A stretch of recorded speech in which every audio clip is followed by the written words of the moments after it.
Har du slutat snart? Ja, då, jag är strax färdig.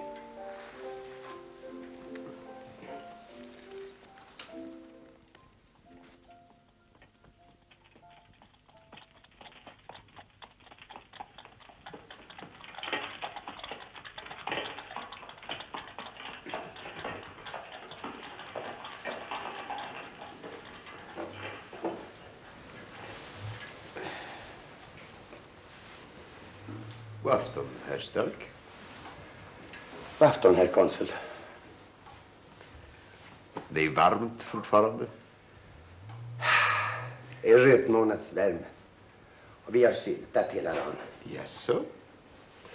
Är det gott fruktår? Skapligt nog. Våren var kall. Sommaren olidligt varm. Vi som har bott i stan, vi har fått känna på. Jag kom från landet igår. När kvällarna blir mörka längtar man in. Varken jag eller hustrun har varit ute om tullarna. Affären står visserligen still, men man måste vara på sin post och rusta för vintern. Först är det jordgubbar, smultron. Så kommer körsbären. Så är det hallon, krusbär, meloner och hela höstskörden. Säg mig, herr Stark. Ska man sälja huset här? Nej, inte vad jag har hört. Det bor mycket folk här. Jag tror det är 10 hushåll om man räknar gårdssidan med. Men man känner inte varandra. Det skvallras nämligen ovanligt lite här i huset. Det synes snarare som om man gömde sig. Men det kallas ju också för det tysta huset. Ja. Man talar väl lite här. Här har emellertid spelats dramer. Säg mig, herr Stark. Vem bor här en trappa upp? Ovanpå min bror. Där uppe där de röda gardinerna lyser, där dog hyresgästen i somras. Då stod det ledigt en månad, men för 8 dagar sedan flyttade det in ett herrskap som jag inte har sett. Jag vet inte vad de heter. Jag tror inte ens att de går ut. Varför frågar konsuln det? Ja, jag vet inte. De röda gardinerna ser ut som ridåer bakom vilka man repeterar blodiga dramer.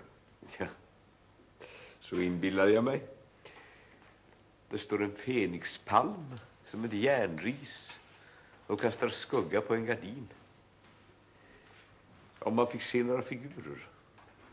Jag har sett en hel del, ja. Men först senare, på natten. Var det damer eller herrar? Det var nog båda delarna. Ska gå ner till mina grytor.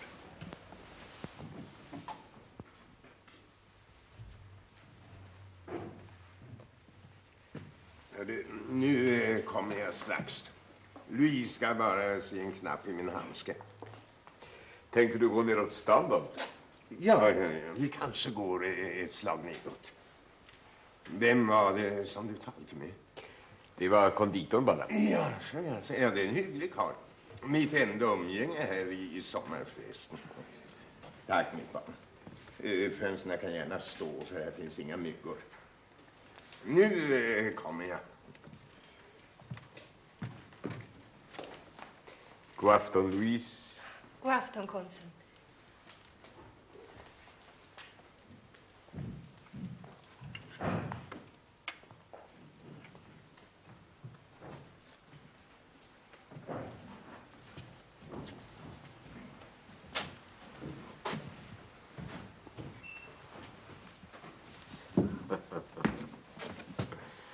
Har du verkligen suttit inne varenda afton? Aldrig varit ute? Nej, aldrig.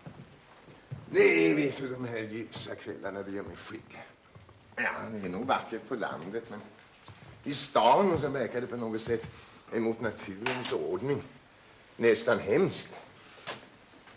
Tända de bara första lyktan så blir jag nöjd igen och kan gå min aftonpromenad. Då blir jag trött och får bättre nattsömn. Säg mig då, varför sitter du i stan när du kan få vara på landet? Ja, jag vet inte. Jag har blivit orörlig. Jag är bunden av den här våningen, av minnena. Vet du, endast där inne har jag lugn och ro. Där inne, ja. Vet du, det är intressant att se sitt hem utifrån. Jag föreställer mig att det är en annan som vandrar där inne. Tänk att jag har vandrat här i 10 år. Är det 10 år nu? Ja, tiden går fort men när den vill ha gått. Men medan den pågår är den dryg. Huset var nytt den gången. Ja, då jag minns hur de slog in parketten i salsgolvet och målade paneler och dörrar. Och hon fick välja tapeterna som sitter där än.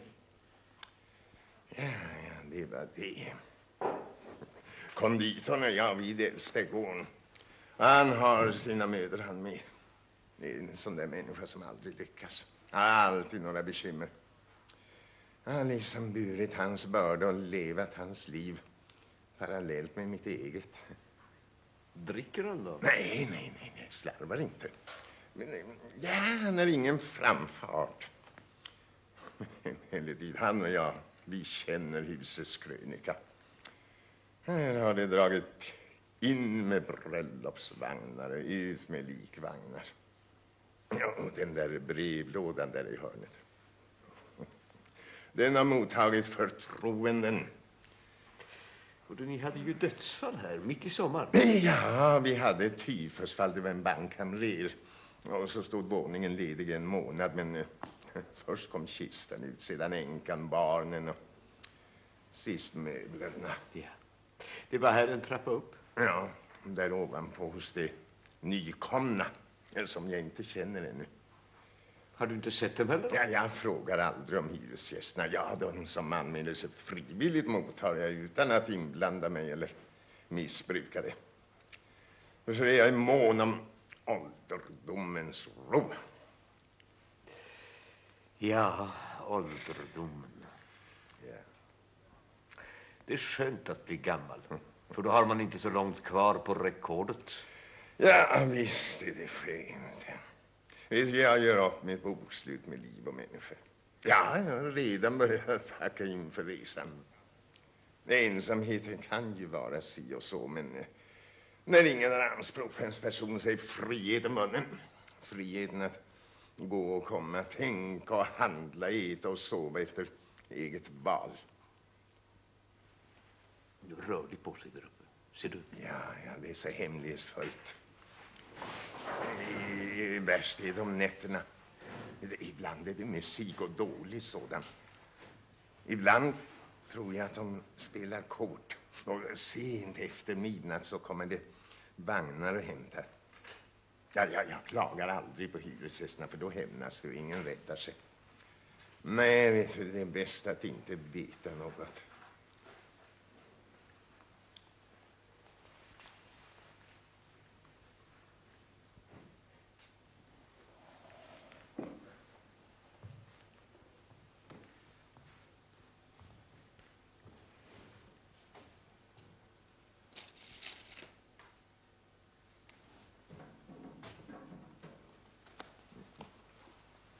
Väldig post den där hade. Ja, det tycktes vara cirkulär.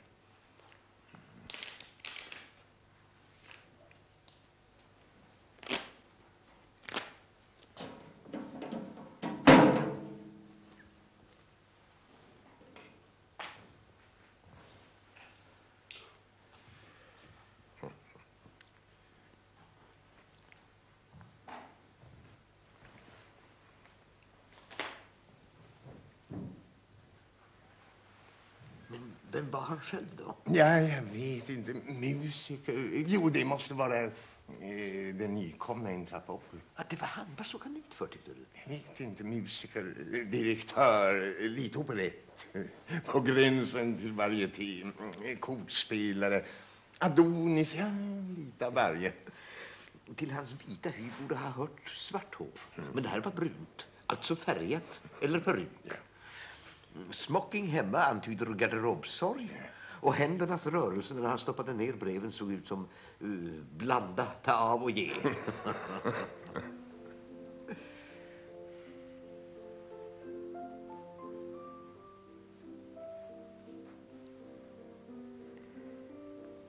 Alltid valser. Kanske de har dansskola. Men nästan alltid samma vals. Men vad heter den där? Jag tror minsann Epfluidor. Den kan jag utan till. Har du haft den i huset? Ja, jag har haft den och Alcazar. Är du nöjd med Louise fortfarande? Ja, mycket. Ska hon inte gifta sig? Nej, inte vad jag vet. Syns ingen fästman? Varför frågar du det? Kanske du reflekterar? Ja, nej, tack. Ja, när jag gifte mig sista gången var jag inte för gammal eftersom vi genast fick barn. Men så nu är jag det. Och nu vill jag åldras i ro. Tror du jag vill ha en husbonde i mitt hus och avhända mig liv, ära och gods? Liv och gods fick du behålla. Var det någon skavang på äran då? Vet du inte det? Vart vill du komma? Hon mördade ju din ära då hon gick. Jag har gått i 5 år som mördad utan att veta det. Har du inte vetat? Nej.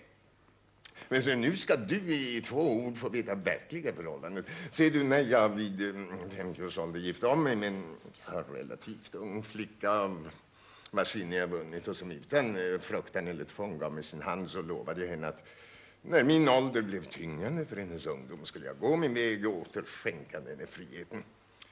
Ja. Sedan barnet kommit till dagatid och ingen deras partner önskade fler av den sorten. Sedan min dotter börjat växa ifrån mig och jag kände mig överflödig, så gick jag. Jag vill säga, jag tog en båt eftersom vi bodde på en ö. Därmed var den sagan slut. Jag hade infriat mitt löfte och räddat min ära. Vad mer? Jo, men hon ansåg sin ära angripen. För hon hade velat gå själv. Därför mördade hon dig med tysta anklagelser som du aldrig fick veta. Anklagade hon sig själv också? Nej, hon hade ingen grund. Då är det ingen fara. Vet du något om hennes och barnets öde sen? Nej, jag vill ingenting veta. Nej, du, sen jag genomgått saknadens alla fasor så ansåg jag den affären vara jordad. Som bara vackra minnen stannat i våningen blev jag kvar. Tänk att jag kom ifrån det där med livet. Nu är det förbi. Ska vi gå ett slag neråt Avenyn? Det kan vi göra, så får vi se hur de tänder första lyktan.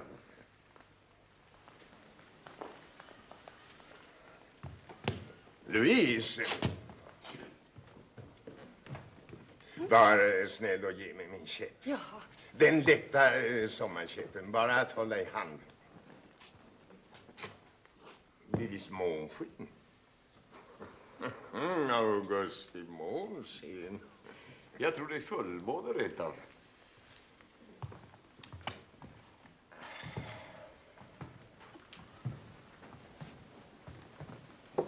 Herr person. Tack, mitt barn. Ja, vi blir väl borta en stund. Jag kan inte säga hur länge.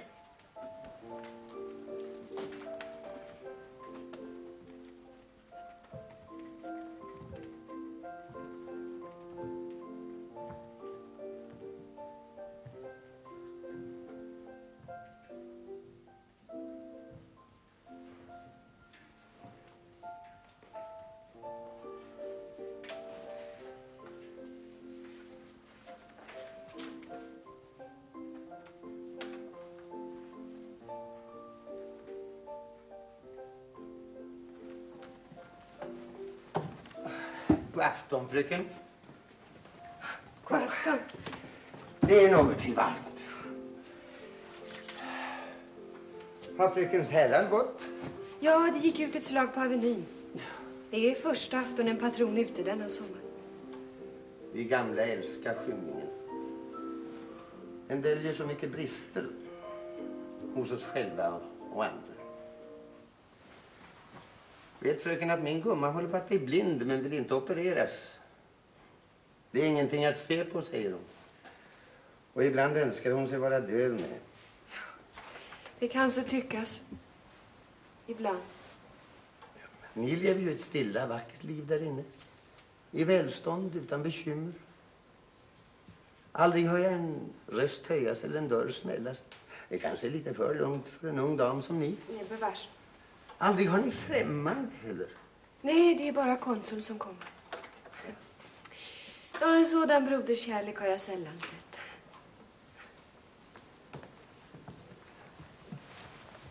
Vart ska du gå, min flicka?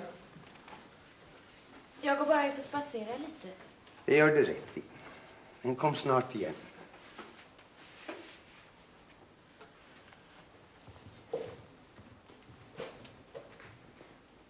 Tror ni att patron sörjer sina kära nu? Sörjer gör han inte. Saknar inte heller till han önskade mig tillbaka. Men han lever med dem i minnet. Där han bara äger det vackra. Men dotterns öde oroar honom ibland. Ja, han måste ju befara att modern gifte om sig. Sen beror det ju på vem som blev styvfar. Man har berättat mig att hustrun från början inte ville ha något understöd. Men efter 5 gångna år skickat en advokat med en lång räkning på flera tusen. Det känner jag inte. Emellertid så tror jag att frun är vackrast i hans minne.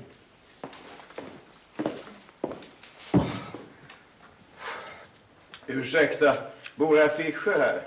Herr Fischer? Inte vad jag vet. Fischer? Men han kanske heter Fischer, en trappa upp.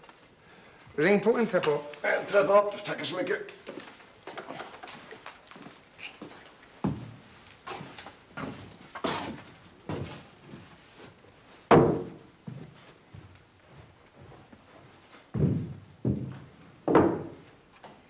Då ska det bli en sömnlös natt igen.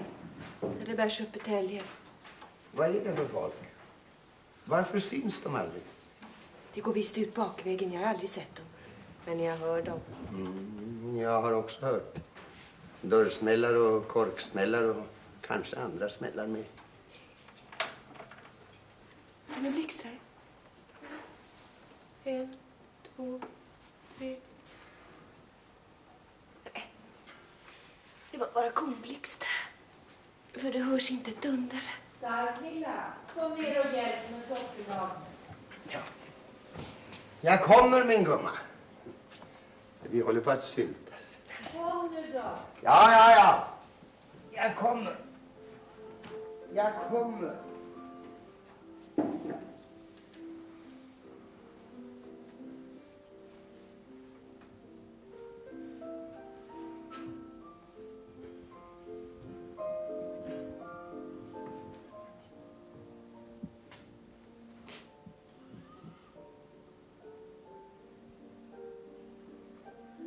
Har inte bror kommit tillbaks? Nej, herr konsul. Han gick in för att telefonera. Jag skulle gå förut. Nåja, han är väl strax igen. Men vad är det här för slag?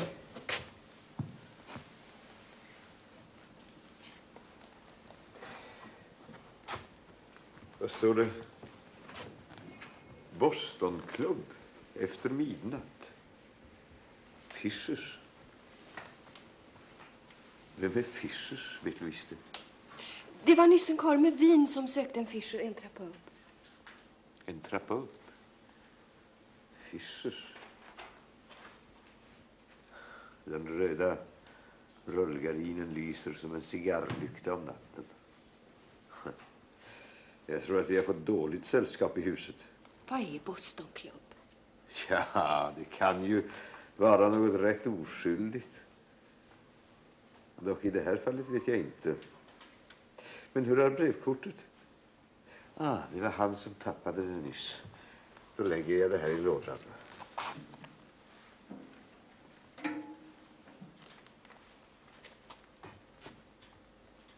Fischers. Jag har hört det namnet förr. I sammanhang med något som jag har glömt.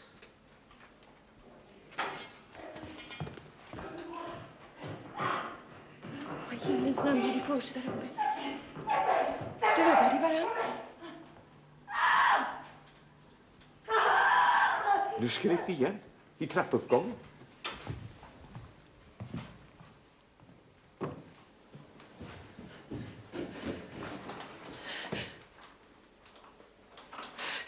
Det var du alltså.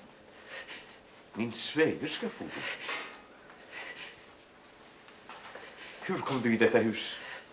Och varför unnade du inte min bror att få njuta sin ro? Jag trodde han flyttat.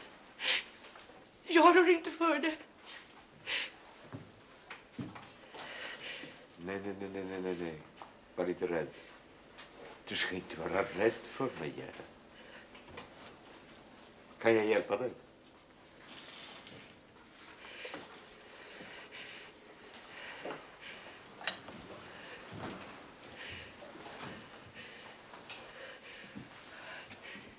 Vad händer där uppe? Han slog mig. Är din lilla flicka med? Ja, Hon har styvfar således. ja. Lägg upp ditt hår och lugna dig så ska jag söka reda ut det här. Men skona min bror. Han hatar väl mig. Nej, han hatar dig inte. Var är han nu? Han går på Avenyn. Han är strax här med aftontidningen. Men du ska gå upp igen till dig. Det kan jag inte.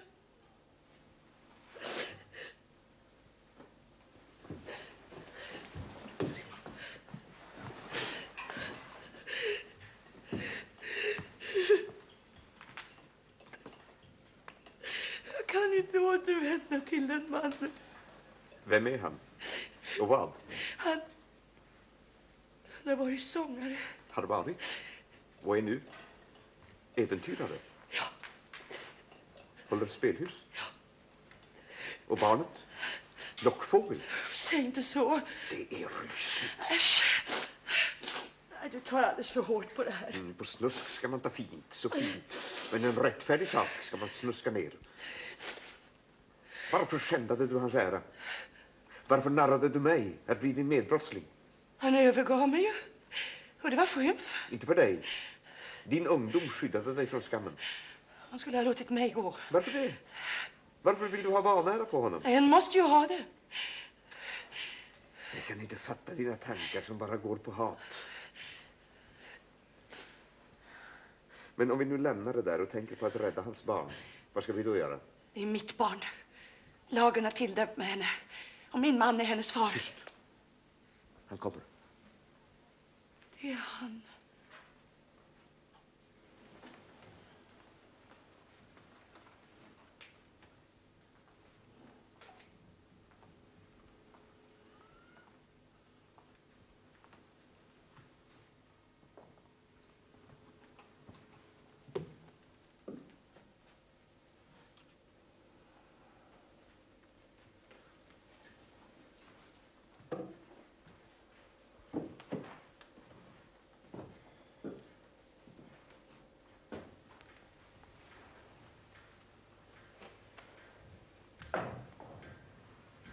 Kom hit och se ditt hem. Hur allt är bibehållet efter din smak. Nej. Var inte rädd. Han ser oss inte här i mörkret. Ljuset bländar ju honom, förstår du. Tänk vad han har ljugit för mig. I vilket avseende? Inte har han åldrats. Han hade ledsnat på mig, det var alltihop. Se en sån krage han har. Och halsduken efter sista modet. Jag är säker om att han har en älskarinna. Du kan se hennes porträtt där mellan kandelabrarna.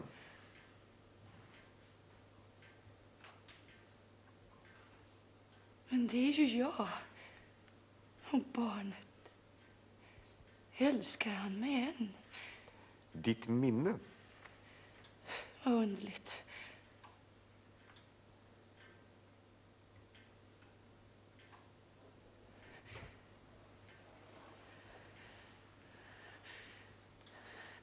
Han ser på oss. Stå still. Han ser mig rätt i ögonen. Stå still. Han ser dig inte.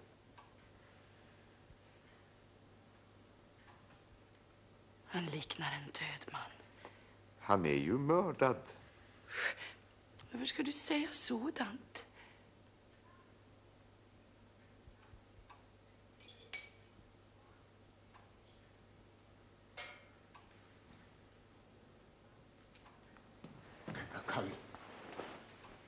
Carl Fredrik, är du ensam? Jag tyckte att... Är du verkligen ensam? Som du ser. Värmen och blomdoften har gjort mig i huvudet. Ja, nu ska jag bara sluta min tidning.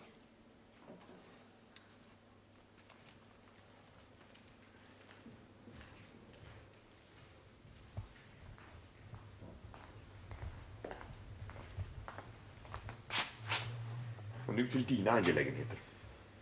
Vill du att jag följer dig upp? Kanske. Men det blir så stridigt. Men barnet måste räddas. Och jag är lagkar. För barnets skull. Kom med mig.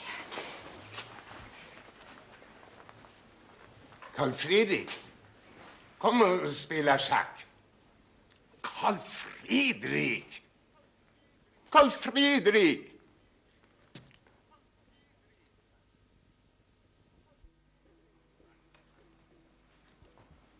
Vart gick min bror?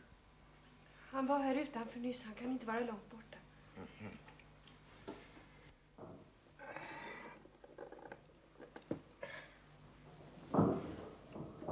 Fasligt bullrar ovanpå.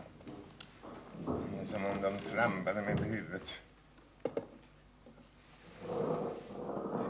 Nu drar de ut byrålådor som om de höll på att resa. Kanske rymma. Om Louise kunde facken. Ja, jag kan ju lite. Ja, men bara man vet hur pjäserna går så reder det sig nog sitt ner, mitt barn. Bullrade ovanpå så att kronan skallrar. Här är någon där elda konditorn. Ja, jag tror jag flyttar, ja. Ja, det borde han göra ändå, har jag tyckt länge. Ändå? Det är inte bra att sitta för länge i gamla minnen. Varför inte det? När tid gått förbi så är alla minnen vackra. Ja, men han kan ju leva i 20 år till. Det är för länge att sitta i minnen som dock blekna och kanske en vacker dag ändra färg. Så mycket du vet, lilla barn.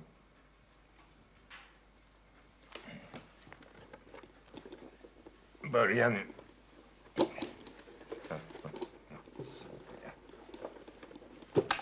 Och dra en bonde. Nej, inte dronningens. Nej, då blir det matt i 2 drag. Ja, då tror jag att jag börjar med hästen. Nej, det är lika farligt, kära du. Jag tror jag börjar med hästen. Ja, då drar jag min löparbonde. Där har vi här stark med tebrödet.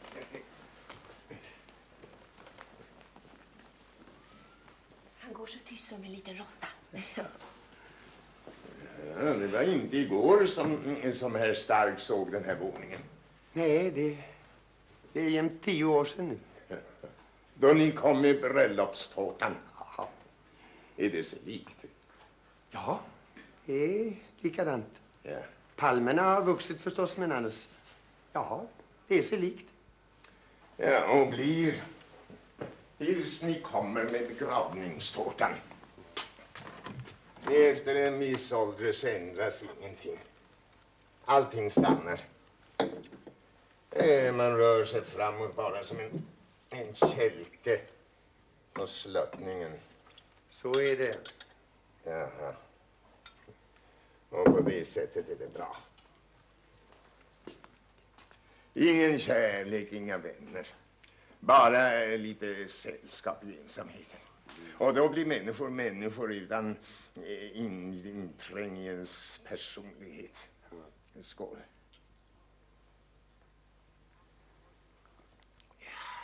Och så lossnar man ut som en gammal tand och faller utan smärta och saknad. Ja, Louise till exempel. En vacker ung flicka vars närvaro jag åsyn. Jag finner ett välbehag som, ja, ett vackert konstverk det man inte begär att få äga. Ingenting stör vårt förhållande. Min bror och jag, vi umgås som två gamla gentlemän som aldrig kommer varandra för nära eller intränger i förtroenden. Genom att hålla det neutralt med människorna så får man ett visst avstånd. Ja. Och på avstånd tar vi oss bättre ut. Ja, med ett ord, jag är nöjd med ålderdomen och dess stilla ro. Louise! Jag har fått hem tvätten. Jag måste räkna in den. Vill inte herr Stark stå så ner och språka? Kanske att ni spelar schack. Jag måste nog gå till mina grytor och klockan 11 ska bakugnen eldas. Tack emellertid för vänligheten. Ja. Om ni får se min bror så be honom komma in och hålla med sällskap. Det ska jag göra. Det ska jag visst.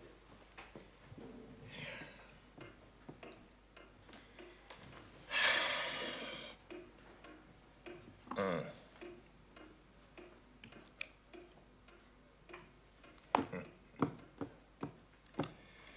Jaha, ålderdomens ro. Ja.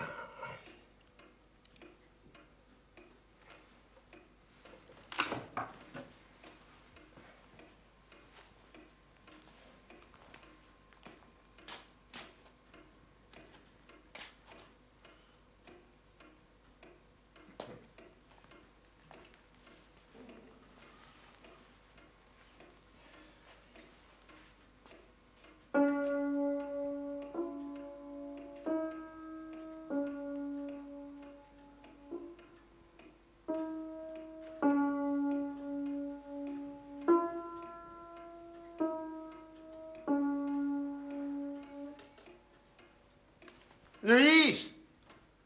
Louise! Ja, du inte skjuta upp det där med tvätten.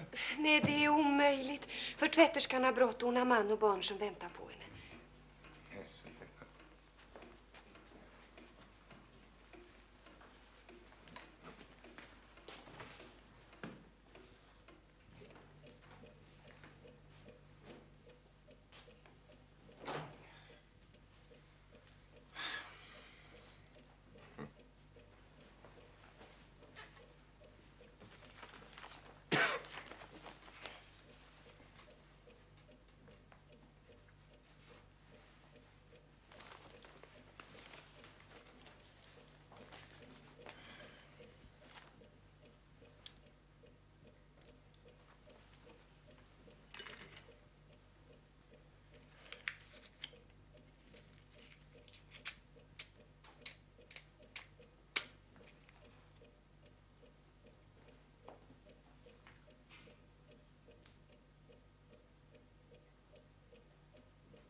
Är det kallfledigt? Nej, det är brevbäraren. Ursäkta, jag stiger på, men dörrarna stod öppna. Är det brev till mig? Ja, det är bara ett brevkort.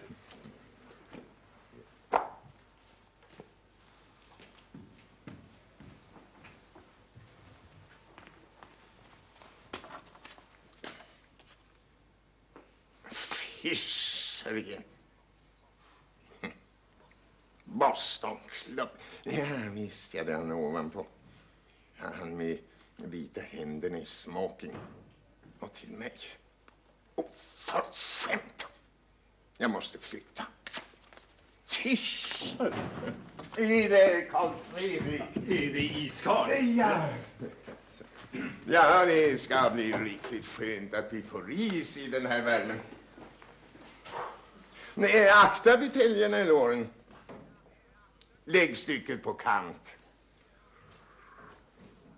Så jag hör hur det smälter och vattendropparna faller. Det är mitt vattenur som mäter ur tiden. Den långa tiden. Hörrni, säg mig, vad tar ni den där isen ifrån Örngott?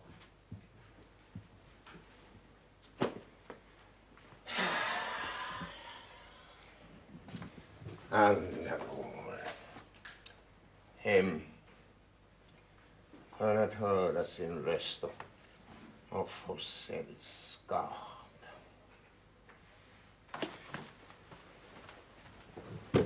Är det Carl Fredrik?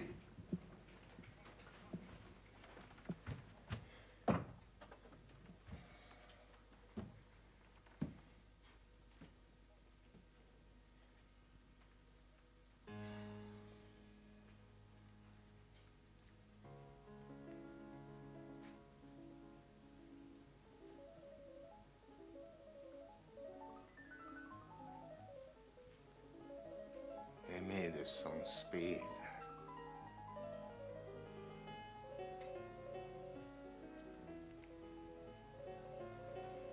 Mitt impromptu.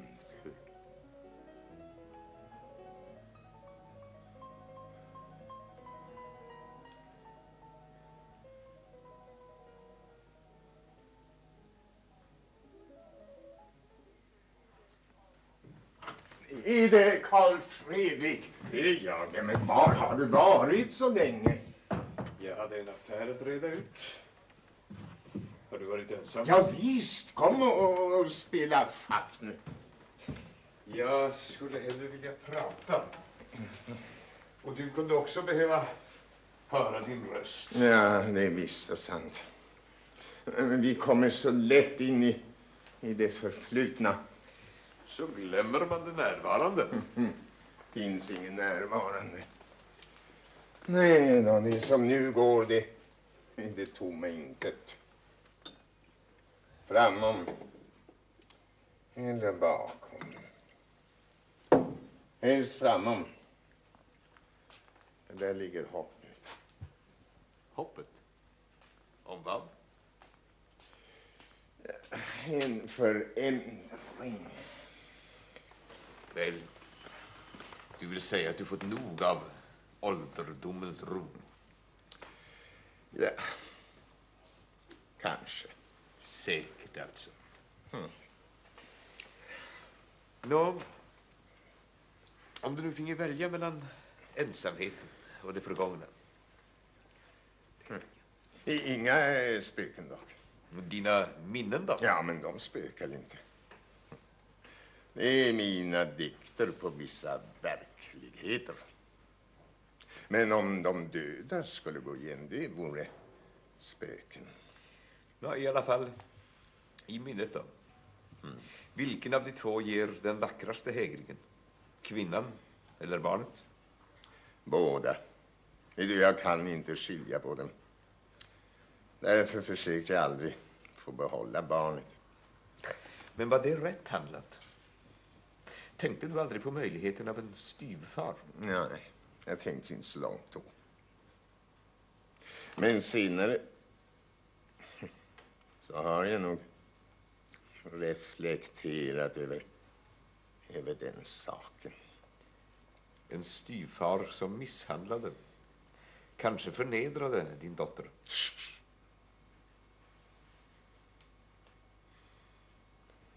Vad hör du? Jag tyckte mig höra hennes små steg. De små trippande stegen i korridoren hon kom för att söka upp mig.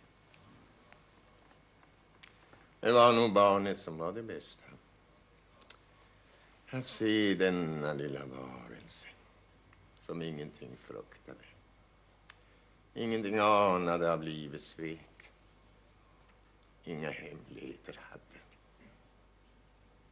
Det jag minns hennes första erfarenhet av livets ondska. Hon fick se ett vackert barn i parken. Hon gick med öppna armar emot den okända för att kyssa henne. Det vackra barnet besvarade vänligheten med att bita henne i kinden och räcka ut tungan. Nu skulle jag sett lilla Ann-Charlotte. Hon stod som förstenad. Ja, inte av fruktan, men av fasan att se hela denna avgrund öppna sig som kallas människohjärtat. Nej, men varför sitter vi och talar om det här? Är det värmen och skredet eller vad? Ensamheten ger tunga tankar. Du skulle ha sällskap. Den här sommaren i stan tycks ha knäckt dig. Nej, det är det här sista veckorna bara. Det sjukdomsfallet och liket där uppe kom över mig så att jag gick igenom det själv. Alltså konditorns sorger och bekymmer har också blivit mina så att jag går och oroar mig för hans ekonomi. Hans hustrus ögonsjukdom. Hans hälsa. Nu sist så drömmer jag var natt om lilla Ann-Charlotte. Jag ser henne i faror, okända, ouppfunna, utan namn. Och innan jag somnar på natten, då örat skärps alldeles otroligt, hör jag hennes små steg. Ibland hör jag hennes röst. Var finns hon då? Ja. Om du skulle möta henne på gatan? Jag vet hur då tror jag att jag skulle bli galen. Eller falla till marken. Så det är 5 år i den åldern, det gör henne oigenkännlig. Tänk dig att inte känna igen sitt barn. Nej. Jag skulle inte uthärda det. Nej, du. Då behåller jag hellre min lilla 4-åring. Där på hemmets altare. Jag vill inte ha någon annan. Är det Louise som stökar i linneskåpet? Det luktar len. Det påminner mig om husfrun vid linneskåpet. Den goda fen som vårdar och beskyddar. Husfrun med strykjärnet som glättar ut ojämn och tar ut rynkorna. Ja, rynkorna. Ja, du, jag tror att jag går och skriver ett brev. Ja, om du stannar kvar här så kommer jag strax tillbaks till.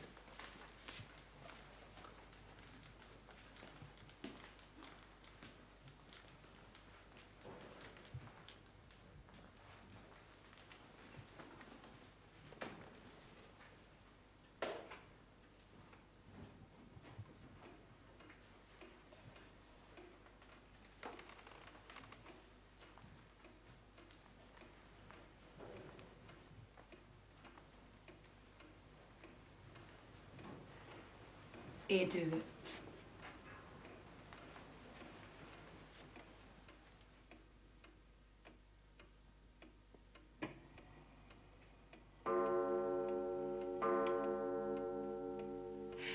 Åh Gud, denna klang som jag burit 10 år i öronen.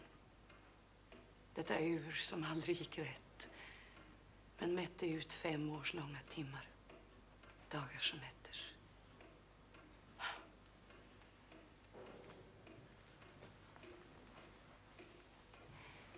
Mitt piano, mina palmer,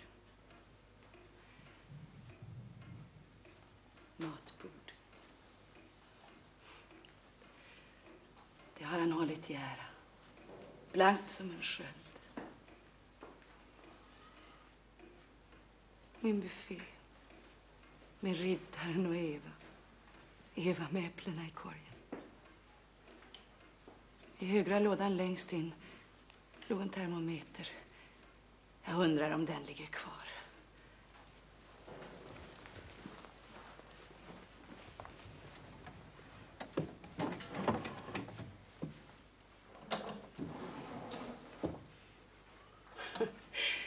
Ja, det gör den. Vad ska det betyda? Ja, den blev en symbol till slut på det obeständiga. När vi satt upp bort så blev termometern liggande. Den skulle ju vara utanför fönstret. Jag lovade sätta ut den, glömde det. Han lovade göra det och glömde. Så kältade vi på varann. Och slutligen, för att komma ifrån det, så gömde jag den här i lådan. Ja, jag fick ha till den och han också. Men vet du vad det innebar? Jo, ingen trodde på varaktigheten av vår förbindelse då vi genast kastade maskerna och visade våra antipatier. Vi levde första tiden liksom på språng, färdiga att fly när som helst. Det var termometern. Och här ligger han än, upp och ner. Alltid föränderlig, som väderleken.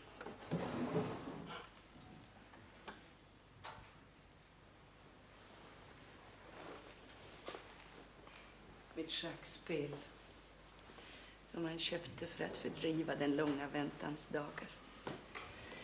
Innan lillan kom.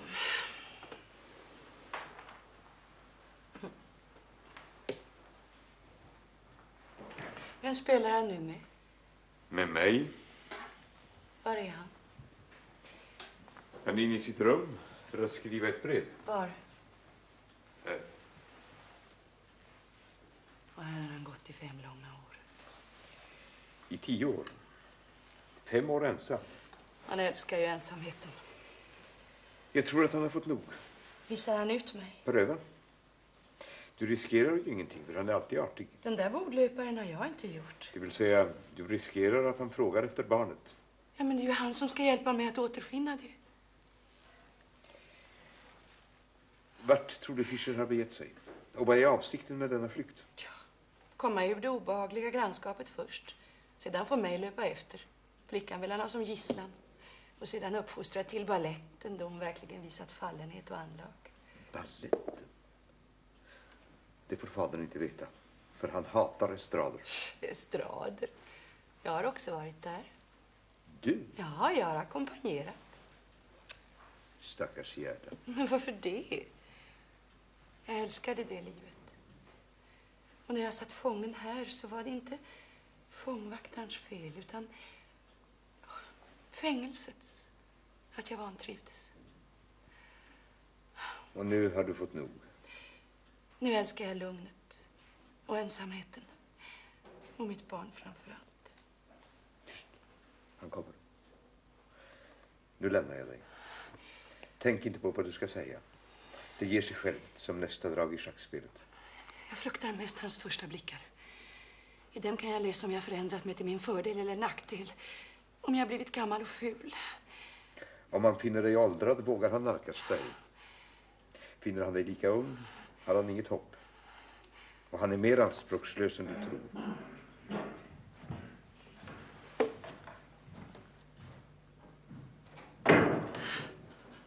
Han gick ut till brevlådan.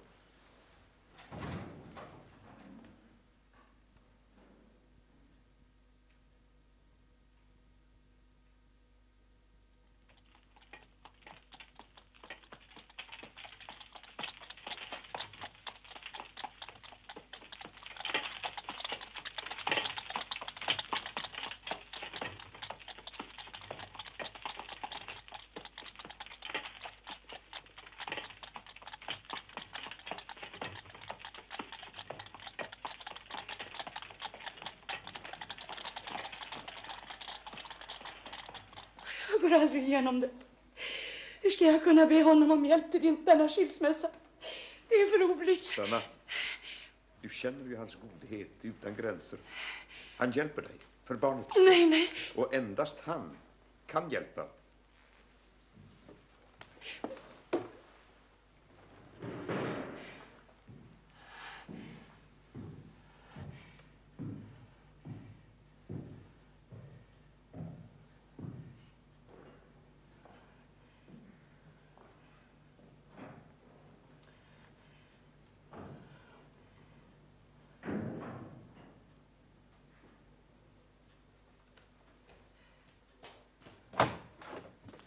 Jag är redan färdig med tvätten, Louise. Ställ upp schackpjäserna så börjar vi om från början.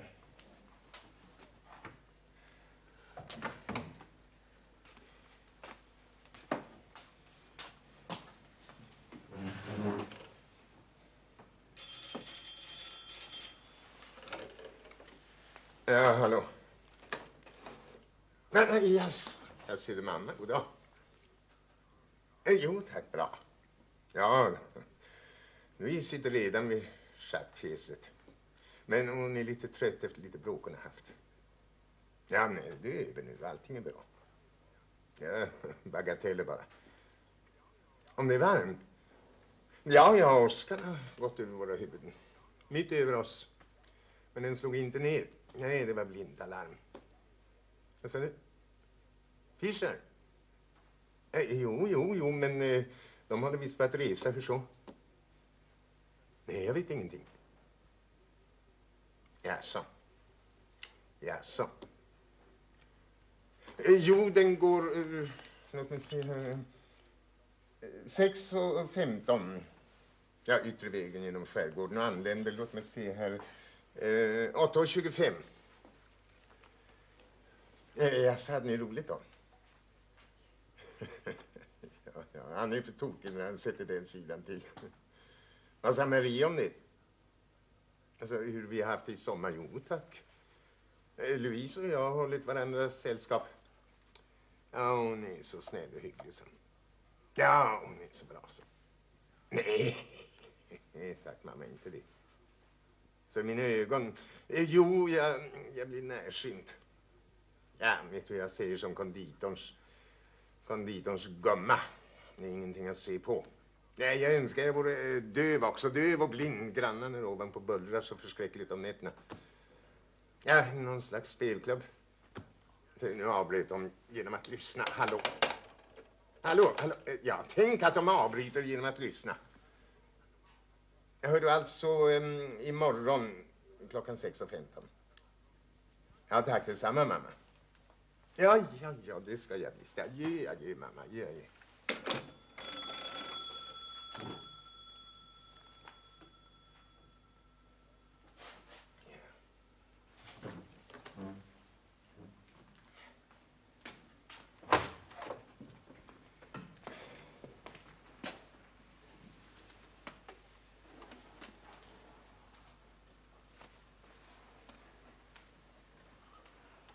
Var det du?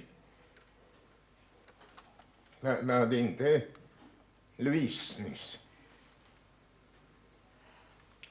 Hur har du kommit hit? Förlåt mig. Jag kom resande. Gick förbi. Fick en längtan återse mitt forna hem. Fönstren stod öppna. Är det sig likt, finner du? Det är detsamma. Men något annat. Det har kommit något annat. Är du nöjd med ditt liv? Ja. Jag har det som jag önskat. Och barnet? Jo, hon växer och trivs.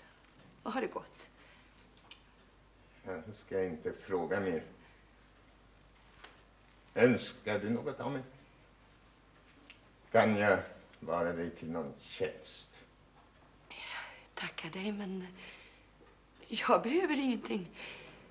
Sedan jag sett att du också har det bra.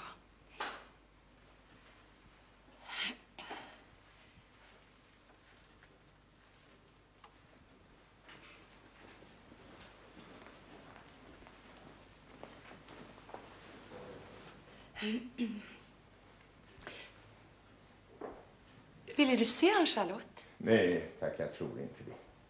Eftersom jag hör att hon är bra.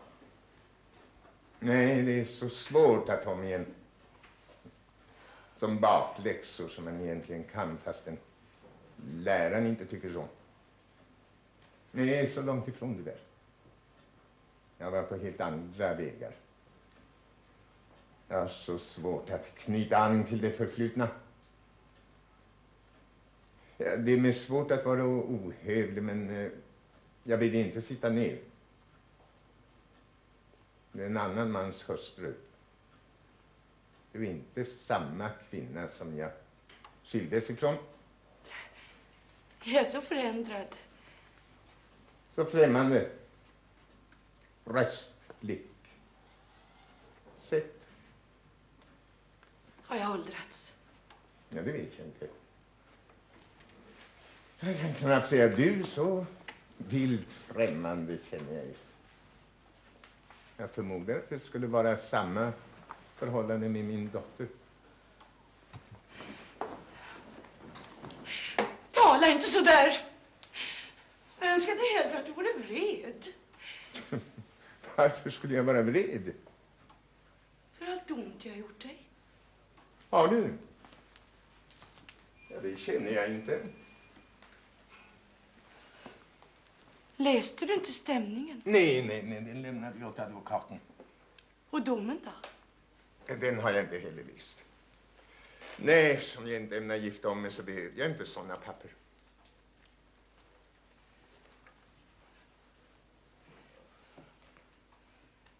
Vad stod det i papperen förslag? Att jag var för gammal. Ja, det är ju bara sanningen, så det behöver inte genera dig. Nej, jag skrev precis detsamma i min motstämning. Han höll att domstolen måste återge dig friheten. Skrev du att... Jag skrev att jag inte var, men höll på att bli för gammal. För dig. För mig? Ja, jag kunde inte säga att jag var för gammal när vi gifte oss, för då hade ju barnets tillkomst fått en obehaglig tolkning. Det var ju vårt barn. Inte sant? Det vet du väl. Men hur Ja, men vill du att jag ska skämmas över min ålder? Ja, om jag tog mig för att dansa Boston eller spela kort på kvällarna så kom jag snart i rullstolen eller på operationsbordet. Det vore skam. Du ser inte så ut. Trodde du att jag skulle dö av skilsmässan? Finns de som påstår att du mördat mig? Tycker du att jag ser mördad ut? Nej då, inte behöver du ha samvetskval för min skull. Varför gifter du dig med mig? Du vet väl varför en man gifter sig? Att jag inte behövde tigga om din kärlek, det vet du också. Och du var minnas hur vi låg tillsammans åt alla visa rådgivare som varnade dig. Men varför du lockade på mig? Jag har aldrig kunnat begripa. När du efter vigseln inte såg mig utan låtsades som om du befann dig på en annan mans bröllop, så trodde jag att du hade slagit ett vad om att mörda mig. Alla mina underordnade hatade ju mig så som varande chefen i verket, men de blev strax dina vänner. Så fort jag fick en fiende så blev han din vän.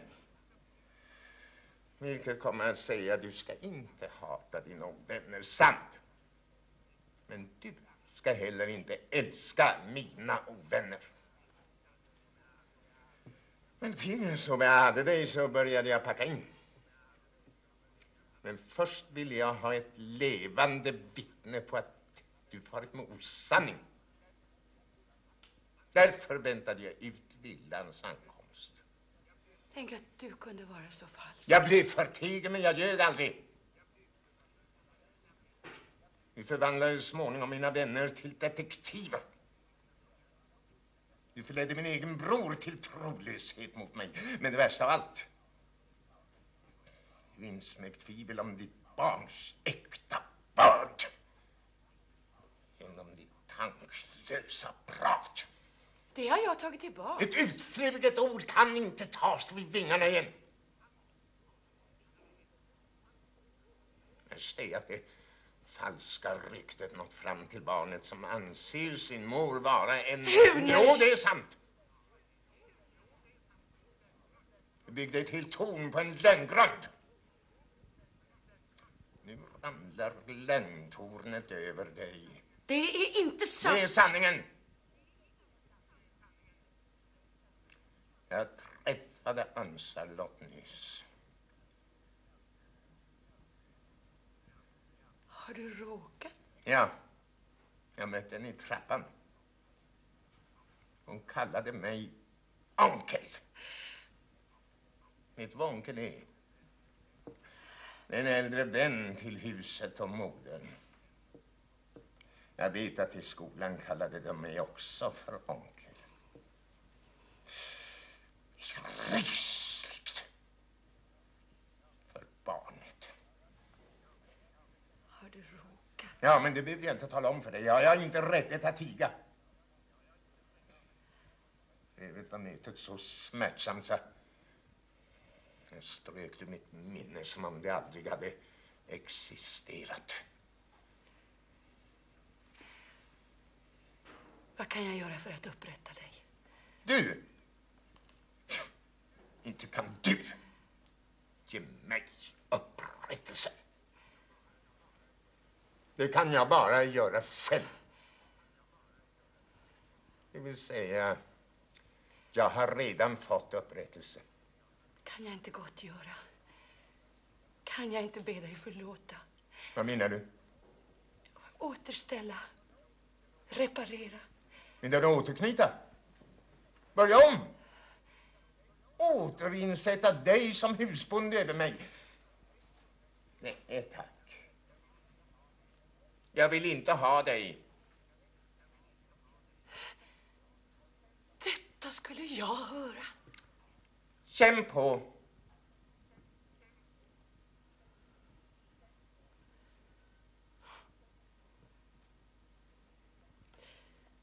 Det är en vacker bordlöpare, den där. Ja, den är vacker. Var har du fått den?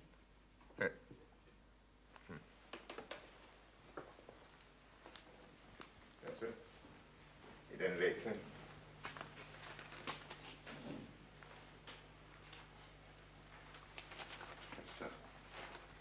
Ja, det tar nog 25. Så, det är jämnt.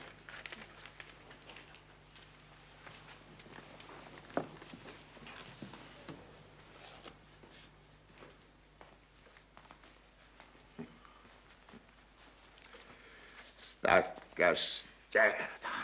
Vad menar du? Att jag skulle vara svartsjuk på din piga? Nej, det menade jag inte. Jo, du menade att du var för gammal för mig, men inte för henne. Jag förstår skymfen. Hon är vacker, det nekar jag inte till. Som piga betraktat. Stackars Gerda. Varför säger du så? Därför att det är synd om dig, svartsjuk på min tjänare. Ja, det måste väl vara upprättelse. Svartsjuk.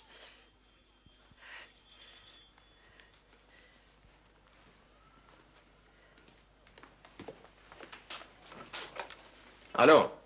Jag är Fischer. Nej, det är inte här. Va? Jaså, ja, det är jag. Vad sa ni? Har han rymt? Nej, men vem har han nu? Konditor Starks dotter. Åh, herregud. Hur gammal var hon? Bara 18 år. Bara barnet.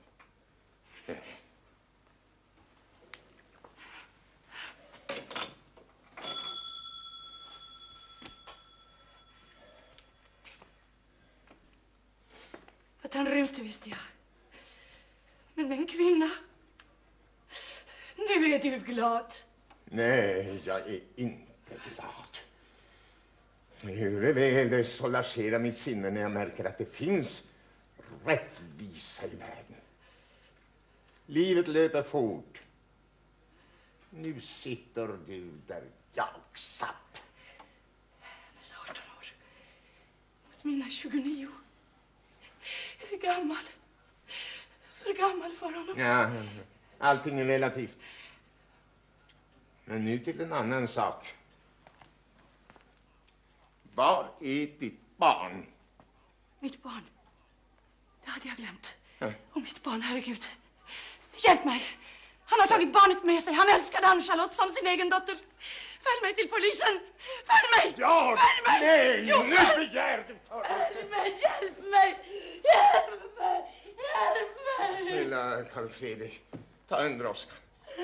Följ så gärda ner till stationen. Vill du inte va? Visst vill jag. Vi är ju människor i ett land.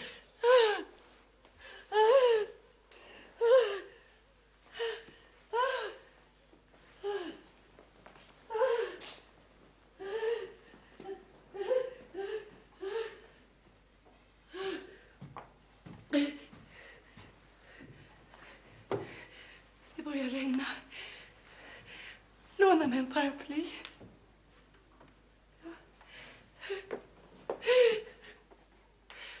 18 år. Bara 18 år.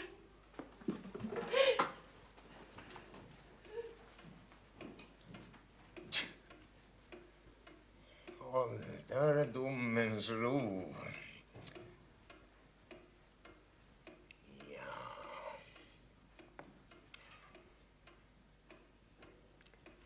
Louise!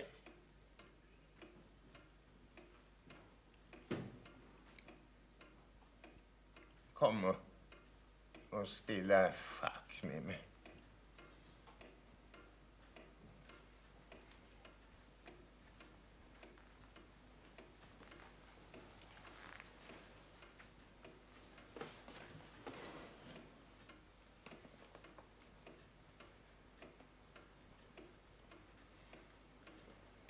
Konsert.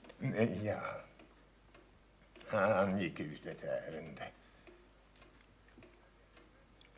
Regnar det ännu?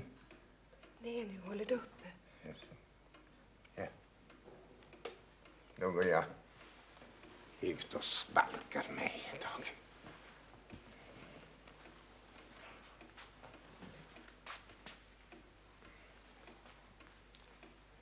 Du kände ju konditorns Agnes. Ja, mycket lite. Var hon vacker? Ja. Kände du herrskapet här ovanpå? Jag har aldrig sett dem. Undvikande. Jag har lärt att tiga här i huset. Ja, jag medger att den antagna dövheten kan gå för långt och bli livsfarlig.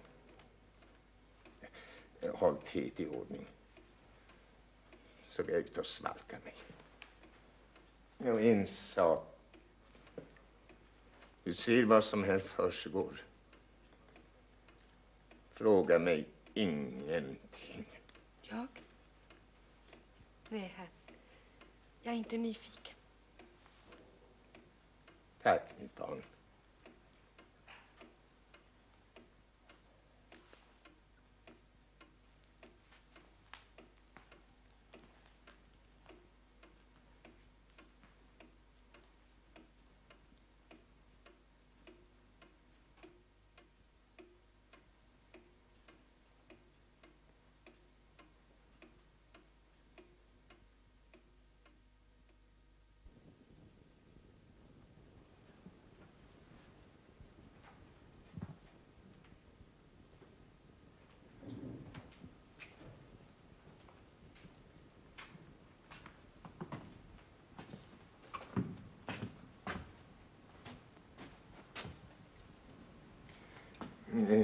Det var en liten vacker regnskur vi fick.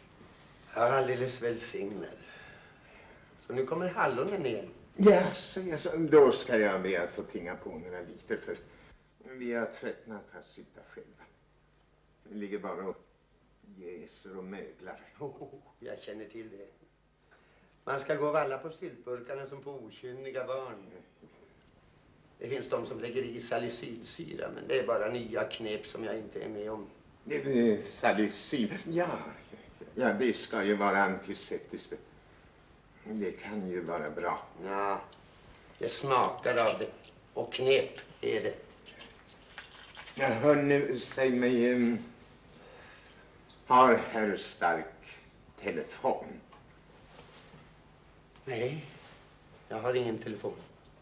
Yes.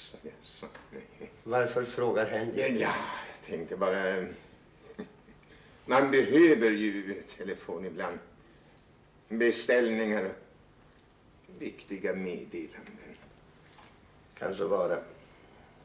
Men ibland är det gott att slippa meddelanden. Ja, det erkännes.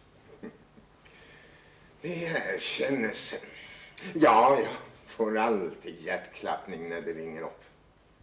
Man vet ju aldrig vad man får höra. Och jag vill ha ro. Ro framför allt. Jag med. Säg, de ska väl tända lyktan snart. Det tycks som han glömt oss. Ja. För det lyser redan på Avenyn.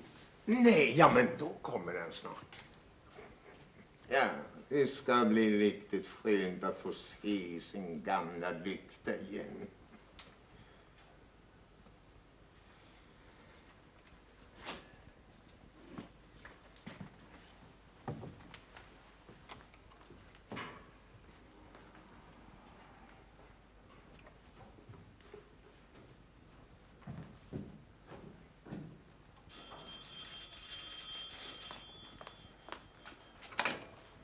Ja, hallå?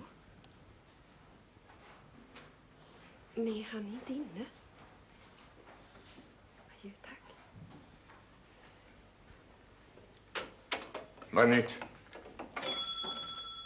Oförändrat. Vad var det min bror?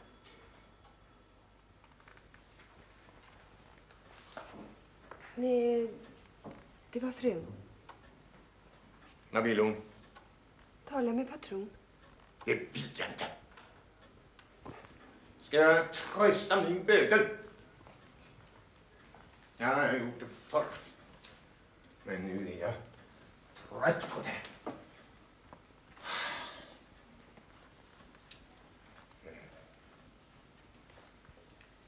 Konditorns Agnes. Tror du att han vet något? Ja, det är svårt att säga. För han talar ju inte om sina sorger. Ingen annan heller här i Tysta huset. Borde man säga honom? Men för Guds skull. Ja, men det är visst inte första gången som hon ger honom bekymmer. Han talar inte om henne. Nu ringer det igen.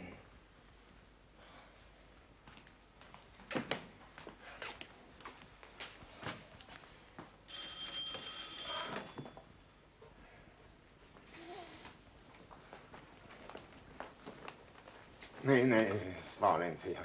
Jag vill inte veta något. Det är gränslöst. Stackars Gerda.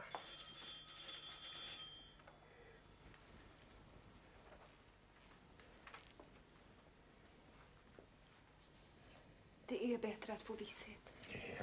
Jag kan inte röra mig. Ta emot kan jag, men hugga igen, nej. Men om man håller ifrån sig en fara så tränger den sig på en. Om man inte gör motstånd så blir man nedlagd. Ja, men om man inte inleder sig så blir man oåtkomlig.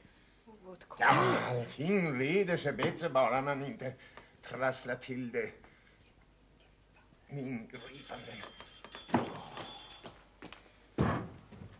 Hur vill man att jag ska kunna styra där så många personer blåser? Inte kan jag kuva deras lidelser eller ändra deras kurs. Men barnet? Ja, men jag är avstått från mina rättigheter. Trevligt. Riktigt sagt, jag är inte angelägen. Nu inte alls. Men hon kom och förstörde mina minnesbilder. Hon utplånade allt vackert jag gömt och det finns inte ett kvar. Agnes kommer där nere. Vad betyder det? Agnes.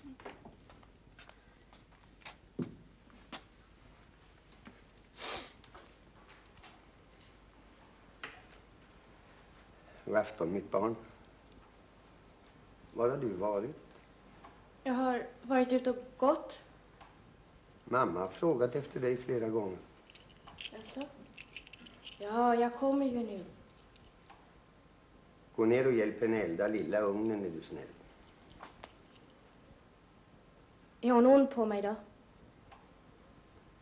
Inte kan hon vara ond på dig. Jo då. Men hon säger ingenting. Men det är bara bra, det kära barn, att du slipper bannor.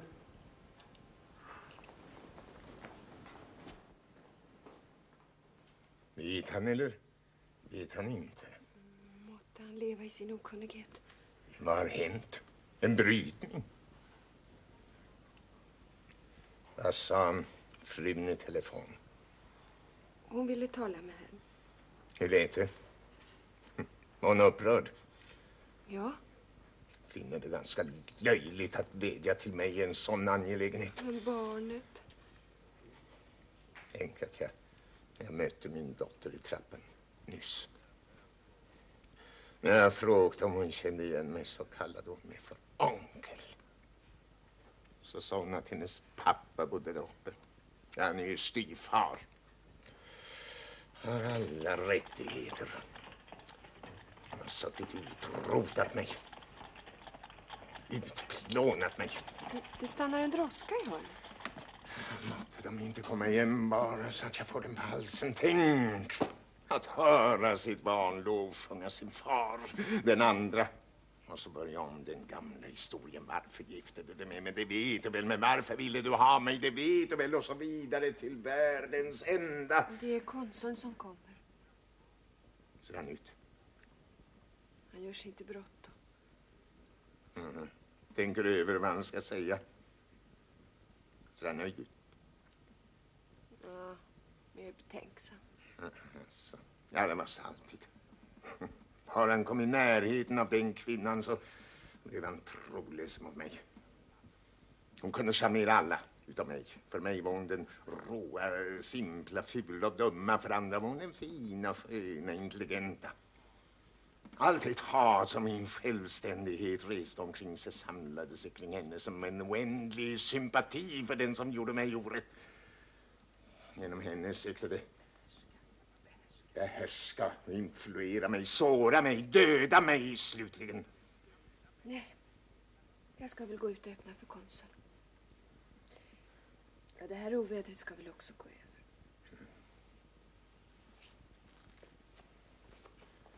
Människor tål inte självständiga. Vill att man ska lyda dem. Alla mina underordnade, till och med vaktmästaren i verket ville att jag skulle lyda dem. Och det jag inte ville lyda kallade de mig despot. Resultatet. Jag har inga detaljer. Får jag sitta ner? Jag är lite trött. Ja, som du vill.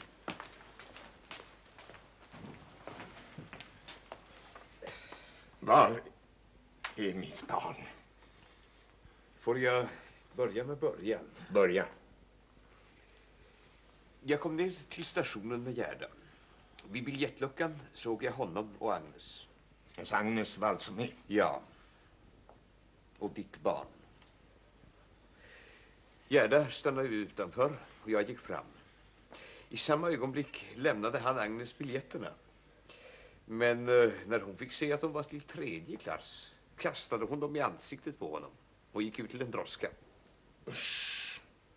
I detsamma jag etablerade en förklaring med henne skyndade Gerda fram och tog barnet samt försvann i vimlet. Vad sa hen? Ja, du vet, när man får höra andra parten etc. Men jag vill höra.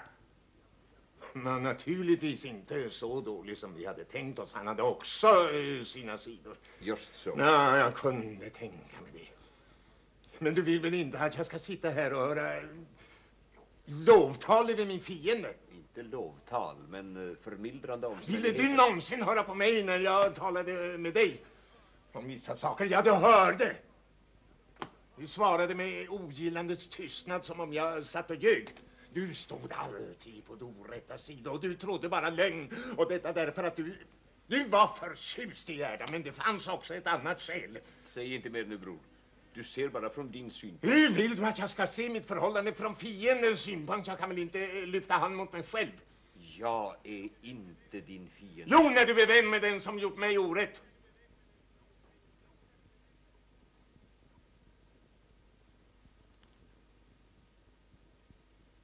Var är mitt barn? Det vet jag inte. Hur slutade det på stationen? Han reste ensam söderut. Och det andra? Försvunna. Alltså, då kan jag ha det med över mig igen. Såg du om de andra följde med? Nej, han for ensam. Ja, då man av med den åtminstone. Nummer 2. Modern och barnet. Tror du att de kommer tillbaks? Inte hon. Sen hon måste ge dig upprättelse i Louise närvaro. Ja, det var sant. Det hade jag glömt. Hon gjorde mig verkligen den äran att bli svartsjuk. Jag tror att det finns rättvisa i världen. Och så fick hon veta att Agnes var yngre. Stackars Gerda.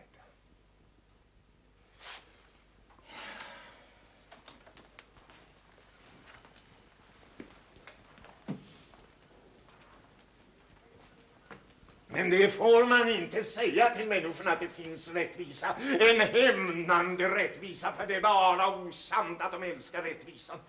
Och man ska ta fin på deras snusk. Nej, men sist den är bara för de andra. Nu ringer han igen telefonen. Han låter som en skallerorm.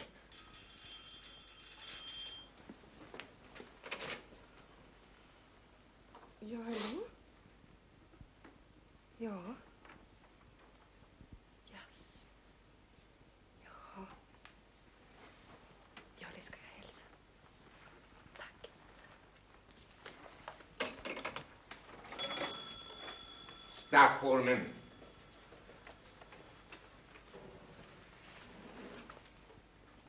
Frun har rest till sin mor i Dalarna för att bosätta sig där med barnet.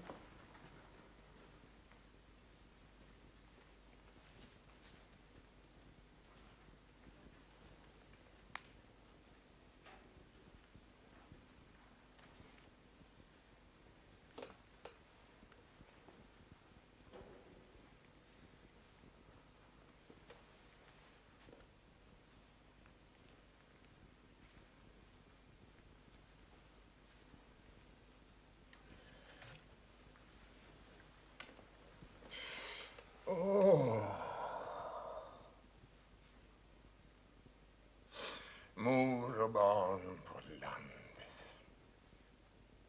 I ett gott hem. Nu har det rätt upp sig.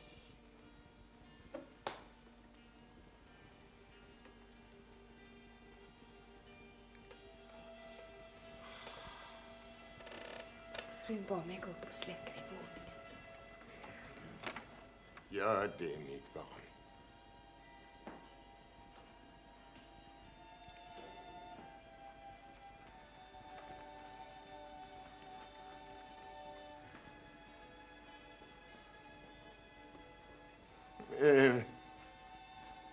Dra ner gardinerna.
Jag tror att ovädret har gått över. Ja, det tycks verkligen ha klarnat. Och då blir det månsken. Det var ett välsignat regn. Alldeles härligt. Nej, titta. Där kommer lyktändan. Äntligen.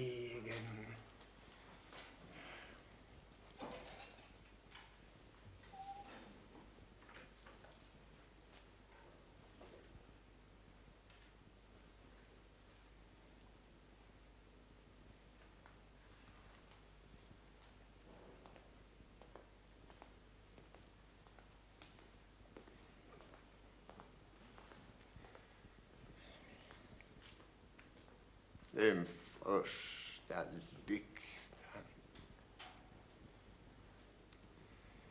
Nu är det hösten. Det är vårårstid, gubbar. Det börjar på att skymma. Men då kommer förståndet och lyser med blindlyktan.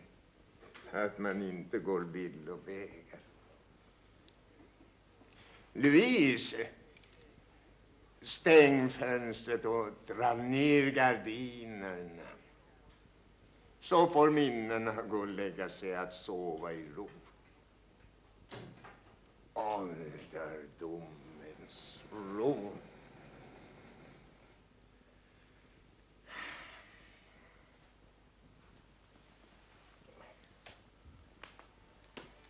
Och i höst flyttar jag från det tysta huset.